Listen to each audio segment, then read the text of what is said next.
Good morning all, I'm here at the National Museum of Computing, otherwise known as Geek Heaven. So where to start? Well, how about with some slide rules? This one from circa 1775. And of course the abacus. Now let's move on to some proper calculating machines like this wonderful old mechanical machine and another one here, and even these little pocket calculating machines that you could buy back in the 1960s and 70s. And this one here is called the Millionaire. So time to go electronic. Let's have a look at Colossus. So here it is in all its 2,500 valve glory. Now over here are the paper tape readers. This thing uses a 5-hole paper tape. So there it is, whizzing up past the optical reader, which is over there. This is the raw scope trace from one of the photo cells in the reader. And here around the back are some of the vast banks of valves, vacuum tubes. As I say, 2,500 of them. And there's a fan to keep them cool. Now it's not entirely electronic.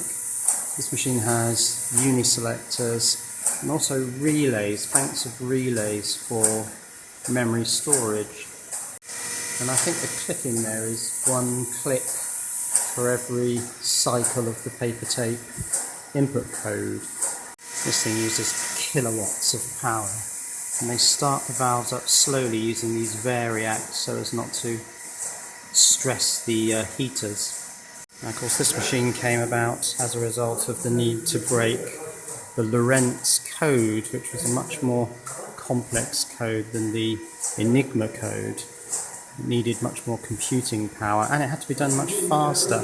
So the use of valves was for speed primarily. Now this of course is not an original machine, this is a rebuild because after the war in the 40s the machine was completely destroyed. All the paperwork associated with all the plans and circuit diagrams were put on the bonfire. So that's Colossus, the world's first electronic computing machine. So now it's, the war's over and we're moving into the 1950s. And this machine was originally built at Harwell, the atomic research establishment. So this is the witch. This uses decatrons, which are these cold cathode tubes that have 10 states. So it's a decimal computer. Also it's got a whole bank of relays, which you can hear clicking away merrily. So here's one of these decatrons. It has 10 states and I can stop it in any one of its 10 positions. Now input to this machine would typically be paper tape. Output is a teleprinter, which was equipment available at the time. And you can probably just about see that this machine has 9 of these banks of decatrons, and each bank holds 10 10-digit numbers. So that's 900 digits. Of course, the big problem with machines of this era was memory, storage. There just wasn't any digital memory, so they used these things, the mercury delay lines. This tube is filled with mercury, liquid metal of course, and on the input side there's a transducer, probably piezoelectric, and that would send ripples of information down the delay line, and then on the other end there's a receiving transducer, and then of course if you write that immediately back to the input side, you can set up a continuous wave of the same data, memory storage. And this cabinet's got a huge range of thermionic valves, or vacuum tubes if you want to call them that. All manner of shapes and sizes, from the very tiny to the absolutely enormous. And at the front here we've got some quartz crystals, and some of them are really massive. This one actually says quartz crystal on the top of it. And here are some plug-in cards with valves.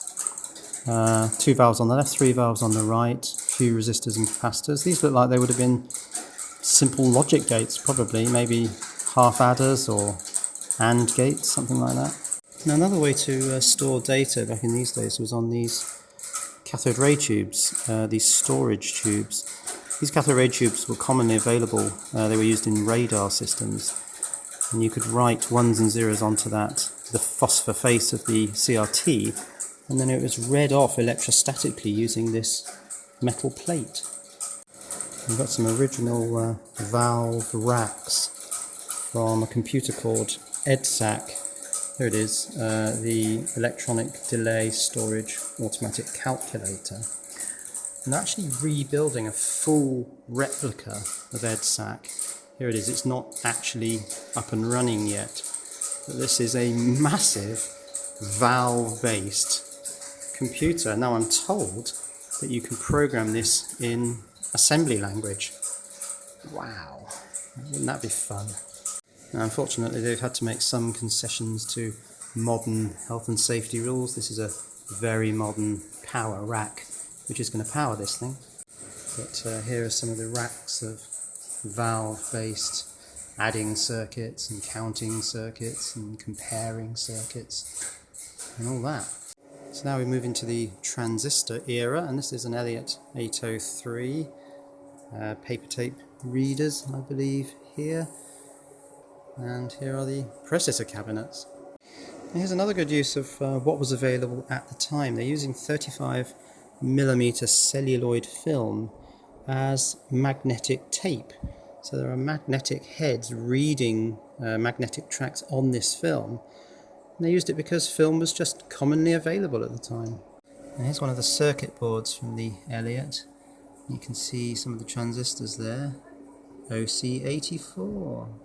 Now this machine used a mixture of core store, there's a lot of magnetic core store, and also acoustic delay lines. Yeah.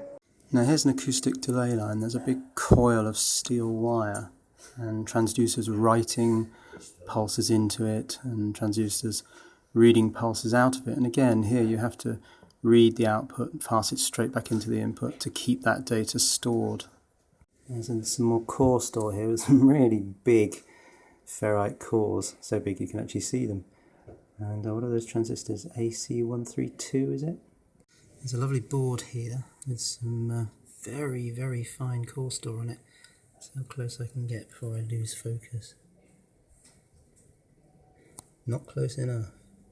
Now, what about mainframes? Well, here's a complete ICL 2966. With a full 19 disk drive cabinets, including this monster platter here. That must be nearly a metre in diameter. Now this disk drive is 80 megabytes. Ah, now this one's a bit bigger. This is a 200 megabyte disk drive. Wow, look at this massive voice coil actuator for pulling the read and write heads in and out on the surface of the disk. There's some pretty massive capacitors down here as well. Smoothing. And the backplane is all wire wrapped. This is an old beast of a thing. This is a magnetic drum store. Weighs, what's it say? Half a ton, is it? No, 50 kilograms. And has a capacity of 82 kilobytes. Okay, here it is, folks. This is what kick-started the personal computer revolution. This is the Altair. This is an 8800B, which I don't think is the original model. But there's some wonderful old personal computers here. There's a Commodore PET. This is the original one with the rather nasty keyboard. And there's an Apple II. There are so many old PCs here. I'm going to have to whip through them quite quickly. Apple Lisa. We've got a Commodore VIC-20, a New Brain, a Dragon 32, and here's the BBC Micro, the Acorn. Here's an Amstrad CPC 464, a Lynx. I think this is the device that kind of got me interested in microcomputers. This is the Science of Cambridge MK14 single board computer with a little bubble type 8-digit 7-segment display and a keypad. Saw one on eBay recently for £1,500. And there was the Sinclair ZX80. I bought a ZX80 but sent it back because I discovered that it couldn't calculate and drive the video screen at the same time. Of course, the Sinclair ZX81 could in slow mode. It only did calculations in the field sync pulse. And this, in a rather dark corner of the museum, is probably the most popular British computer, the Sinclair ZX Spectrum. That then became the ZX Spectrum Plus, and then the rather ill-fated Sinclair QL. Now, here's the stuff of nightmares. It's a Cray supercomputer. And you can see why this thing had such awesome processing power if you just look at the density of the backplane connectors. See the wiring around the back? Yeah, wouldn't want to have to fault find that. So this is a Cray 1S 2000. And there's another Cray here, but there's not much to see because it's just a great big monolithic block. Now, of course, not all computers are digital. Here's a wonderful old analog computer. And if you want to do things like trigonometric functions and differentiation, integration, exponents, that sort of thing, digital computers were just too slow. They're not now, of course, they're fine, but in those days, an analog computer would get you the results so much faster. Here's a TR-48 analog computer. Wonderfully colourful, isn't it? Meters and, oh, there's even a digital voltmeter there. That's fantastic. That must use some sort of optical, I don't know how that works. And row upon row of 10-turn potentiometers on this side. And this is a kind of hybrid. This has got analog modules there, and also some digital logic gates down the bottom. What a fabulous thing. And for some reason in the analog computing room we have a complete digital PDP-11. I've just discovered this room full of mechanical calculators. Some of them quite sort of open so you can see all the gubbins inside. And here's another mechanical adding machine sitting right next to Anita, which apparently is the world's first electronic desk calculator. There's a very old Casio here. Doesn't say much about it, but I think it's got Nixie tubes. I think those are Nixie tubes. This old Anita calculator definitely has Nixie tubes. You can see the filaments in there quite clearly. I didn't realise that Sinclair had got into calculators so early. This Sinclair Executive is 1972. That's the same year as this rather clunky looking thing. FI Cord. And here we have an array of portable computers. Luggables, I suppose these would have been called. Got some of the old Scion pocket PCs here. Palm Pilots. And there's even an Apple Newton with the handwriting recognition. This is an education room, and all sorts of wonderful old machines here. We've got an Acon Electron Plus 3. Got the BBC Micro, of course. And what's this? An early Acorn rack and card system.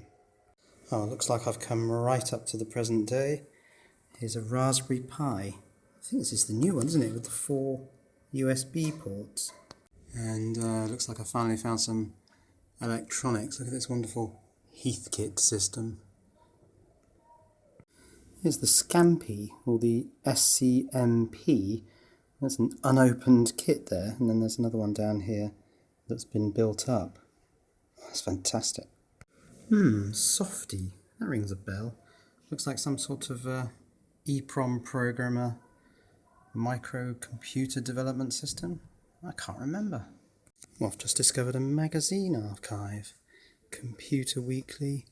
Computer Weekly from 40 years ago. Wow, someone spent a lot of money collecting Computer Weekly. Beautifully bound.